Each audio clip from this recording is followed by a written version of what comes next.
तो दूसरी तरफ इंडिया के नेताओं ने तो कुछ अलग ही सोचता है। सोनिया गांधी जिंदाबाद, कांग्रेस पार्टी जिंदाबाद, राहुल गांधी जिंदाबाद, प्रियंका चोपड़ा जिंदाबाद।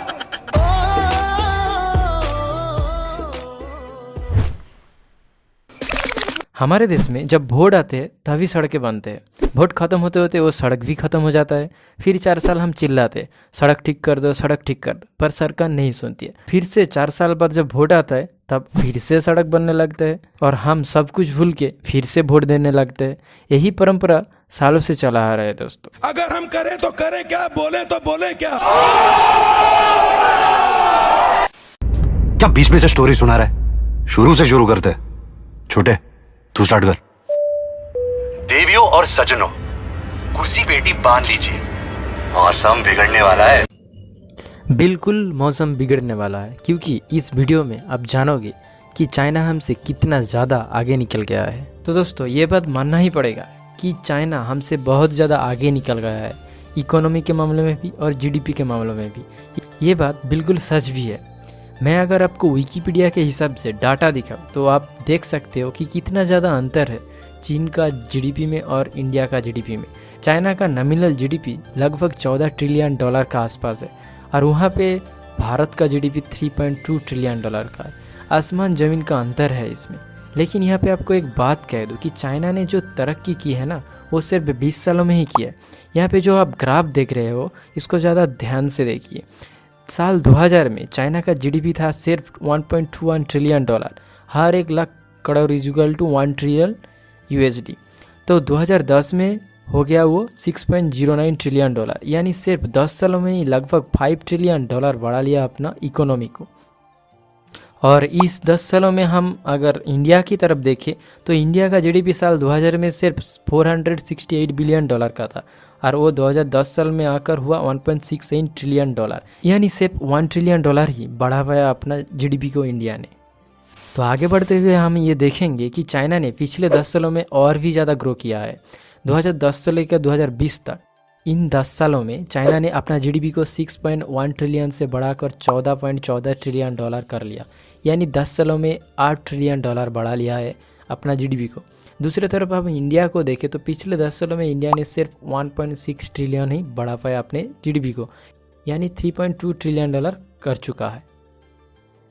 यानी आप सोचिए चाइना ने कितना ज़्यादा ग्रो कर रहा है। पिछले 20 सालों में चाइना ने अपना जीडीपी को लगभग 13 ट्रिलियन डॉलर बढ़ा लिया।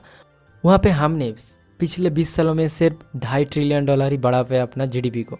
अभी भी चाइना का जीडीपी हमसे लगभग 4 गुना से भी बड़ा है।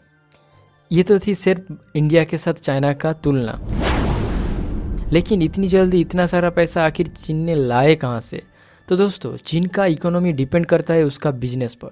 वो 1 साल में जितना माल दुनिया में एक्सपोर्ट करता है, हम 10 साल में भी उतना माल नहीं एक्सपोर्ट करता है। अकॉर्डिंग टू विकिपीडिया साल 2019 में चाइना ने 2.5 ट्रिलियन डॉलर का एक्सपोर्ट किया था, जो लगभग हमारे जीडीपी का समान है। और दूसरी तरफ 2019 में इंडिया ने सिर्फ 330 बिलियन डॉलर का ही एक्सपोर्ट किया है। चाइना को दुनिया के मैन्युफैक्चरिंग हब भी कहा जाता है। ये बात ऐसे ही नहीं बनी। पेट्रोलियम को छोड़कर ऐसी कोई प्रोडक्ट नहीं है जो चाइना नहीं तैयार करते हैं।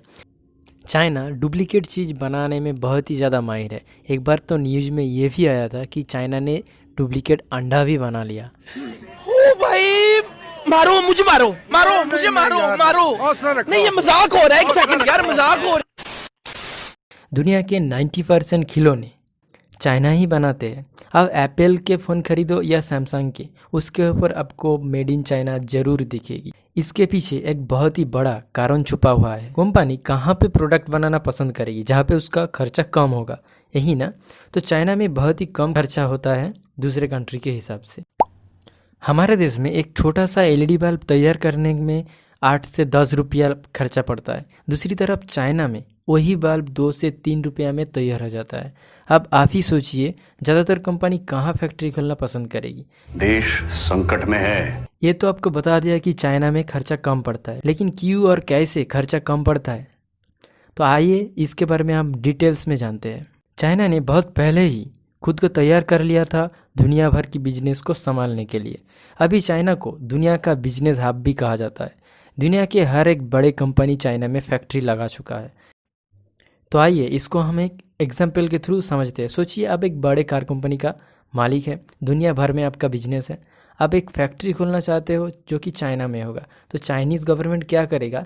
चाइनीज़ गवर्नमेंट ने आपकी फैक्ट्री के आसपास और सारे फैक्ट्री लगा देंगे।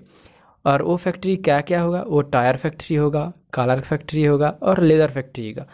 तो आपका कार तैयार करने के लिए क्या क्या लगेगा? एक तो टायर लगेगा और कलर लगेगा और लेदर लगेगा, सीट यानी जो कुछ भी तैयार करने के लिए।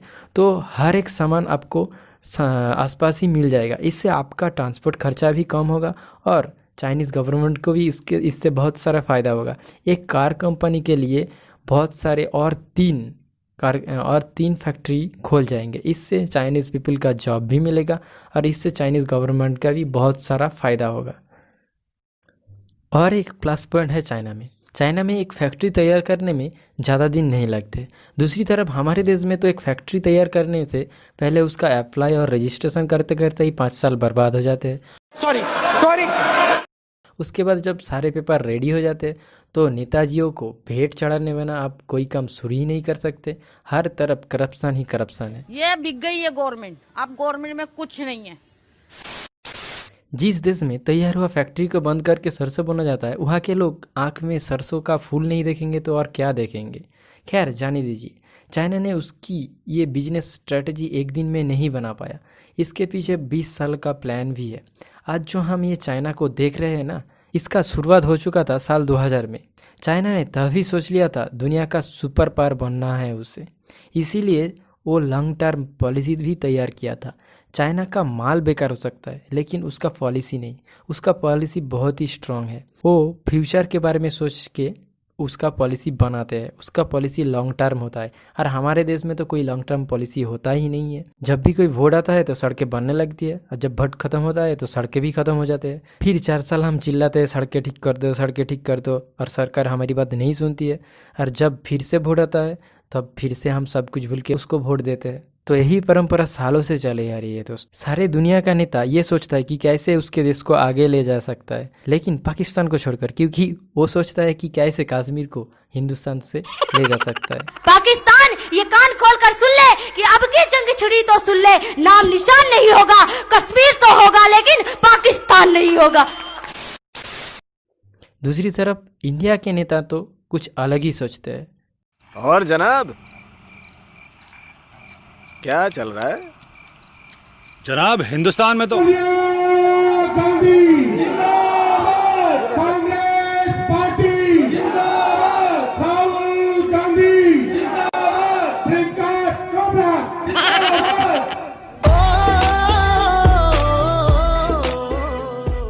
तो दोस्तों आई होप इस वीडियो आपको पसंद आई होगी। तो पसंद आने पे एक लाइक कर दीजिएगा और इसी तरह की वीडियो देखने के लिए आप हमारी चैनल को सब्सक्राइब कर सकते हैं।